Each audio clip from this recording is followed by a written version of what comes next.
تعالوا نشوف السؤال ده. هو بيقول husband have been trying to conceive. طبعا هي it can't be husband، يعني الوايف او husband and wife have been trying to conceive. it can't be الهازبند هنا لانه بيسأل بعد شوية her husband seem، يعني it's wife غالبا الاساس، ودي غلطة من وضع السؤال نفسه. انا للاسف انا بستخدم الاسئله المتاحه عشان ما حدش يقول ان انا بغير فيها او ده اللي موجود ده. لكن طبعا it's wife have been trying or has been trying أو wife and husband have been trying to conceive for more than a year. بقالهم سنة بيحاولوا الست انها تحمل او هما الاثنين يحصل حمل with no success. Conception by in vitro fertilization was attempted once.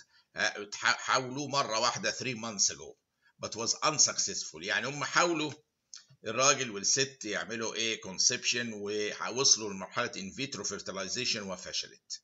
Analysis of her husband semen بتاع الوايف دي has shown normal، يعني الهازبند بتاع الوايف اقصد، has shown normal sperm counts and morphology. يعني الهازبند كده ظاهريا normal sperm count ومورفولوجي ما كانش فيه مشكلة واضحة. She has a 6-year-old daughter who was born at term after an uncomplicated pregnancy. She has no history of severe illness and tries to stay healthy by going to the gym an hour per day. يعني بتحاول تروح الجيم ساعة يوميا تبقى healthy، عندهاش أي مشاكل واضح. Her menses occur at regular 28-day intervals and last 5 to 6 days. يعني ماشية تمام زي الكتب. Her last menstrual period started 2 days ago. Physical examination showed no abnormality كمان. يعني عاوز يقول لك باختصار واحد ومراته عاوزين يخلفوا وفي مشكلة، مش الست ما بتحملش، عملت ان فيترو فشلت وهم بيحاولوا ومش قادرين وهو سليم. Which of the following is the most likely cause of this patient inability to conceive؟ حاطط polycystic ovary syndrome، pelvic inflammatory disease، Asherman syndrome اللي هي بتبقى fibrosis جوه في اليوتراين كافيتي، diminished ovarian reserve، وهايبوجونادوتروفيك هايبوجوناديزم. واشوف كل حاجه كان في الست دي ظاهريا نورمال، يعني ما فيش حاجه تشككني في اي شيء باثولوجيكال. بوليسيستيك اوفري او بيلفيك انفلاماتوري ما قالش في عندها بين مثلا، ولا اي مشكله في البيتيوتري تعمل لي هايبوجونادوتروفيك هايبوجوناديزم. فكل ما فيش حاجه باثولوجيكال واضحه، وبالتالي في يعني والا كان ذكرها هنا اهوت في الاعراض. فهنا في الاغلب هذه الحاله حاله diminished ovarian reserve اللي هي عباره ده ترم بيستخدم to denote ان في decrease في الاوسايت pool has reached the level in which it impairs الفيرتيليتي. يعني عدد الاوسايتس بقى قليل لدرجه انه بقى impairs الفيرتيليتي، حاجه اسمها diminished ovarian reserve. هذه الحالة كانش عندها أي مشكلة تشككني في باثولوجي من دول، وبالتالي في الأغلب هيبقى حاجة زي diminished ovarian reserve اللي هي نقص الأوسايتس في الأوسايت بول، عددها بيبقى قليل مش كافي لعملية الكونسبشن. The risk for development of ectopic pregnancy increases with، وقايل بقى chlamydia salpingitis yes. combined oral contraceptive pills لا مش ملهاش دخل. familial mediterranean fever مش هتزود الاكتوبيك بريجنانسي. intrauterine devices دي يعني يعني ممكن، ولكن اشهر حاجه اللي هي most important هنا هو الحقيقه اللي تعمل real risk for development of ectopic pregnancy الحقيقه هي الكلاميديال سالبنجايتس. اشهر حاجه في الدنيا بتبقى الكلاميديا تعمل انفلاميشن في الفالوبيان تيوب وفايبرس ادهيجنز.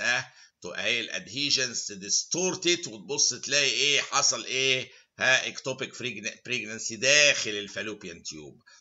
فهذا السؤال اللي هو بيسأل فيه الريسك انكريز ويس، اكتر حاجه الحقيقه تاتي في البال على طول اللي هي كلاميديال سالبنجايتس. هي اشهر هنا يعمل لي اكتوبيك بريجنانسي في مكان الحته اللي هي فيها انفلاميشن وادهيجنز وفايبروزس دي. Lactational amenorrhea method has the following advantages except. هي بيستخدموا تايم اللاكتيشن بان هم والامينوريا اللي في ان هم يعملوا كونتراسبشن يعني.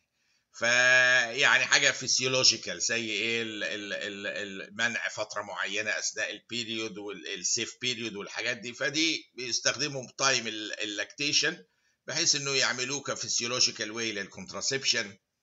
هو طبعا universally available to all breastfeeding women، طبعا يعني في الكره الارضيه كلها ده universally available، يعني ده مش دواء ولا لوب ولا كده. effectiveness 98% in well selected women، يعني لو هي selected و educated قوي على الميثود ممكن يبقى effective جدا. protection begins immediately after a delivery، طبعا immediately after delivery الموضوع. provide health benefits to the infant، ممكن يبقى في بعض البنفيتس من للانفانت نفسه، لانها لو حملت مره تانية يعني بسرعه ممكن ياثر على اهتمامها وعلى عمليه اللاكتيشن بالانفانت نفسه. duration of the method is unlimited، طبعا ده غلط، ده لاكتيشن يعني limited بتايم معين، بعدها you can't use this method.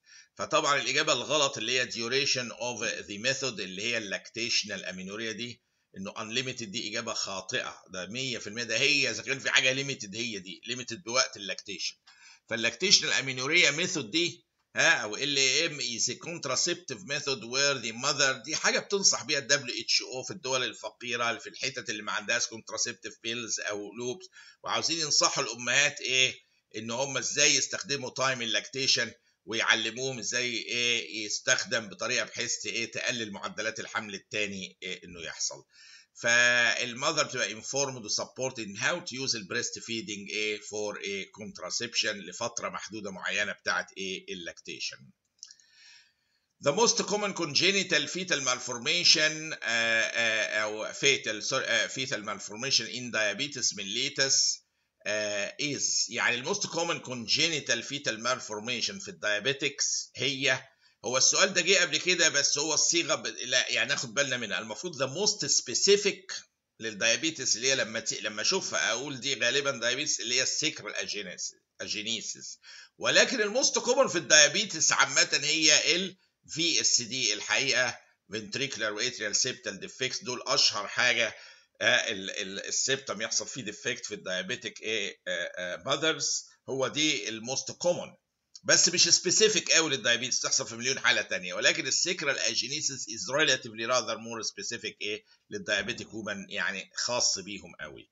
لكن الفي اس دي ممكن تحصل من اي حاجه، ولكن في الدايابيتك وومن اشهر حاجه ممكن تتلاقى في الكونجينيتال ديفكتس عندهم والفيتال مالفورميشنز اللي هي في اس دي واي اس دي في عينات اللي هم عندهم ماتيرنال دايابيتس ناخد بالنا من احتماليه حدوث في اس دي او اي اس دي في الجنين. وهنشوف السؤال اللي بعده باذن الله.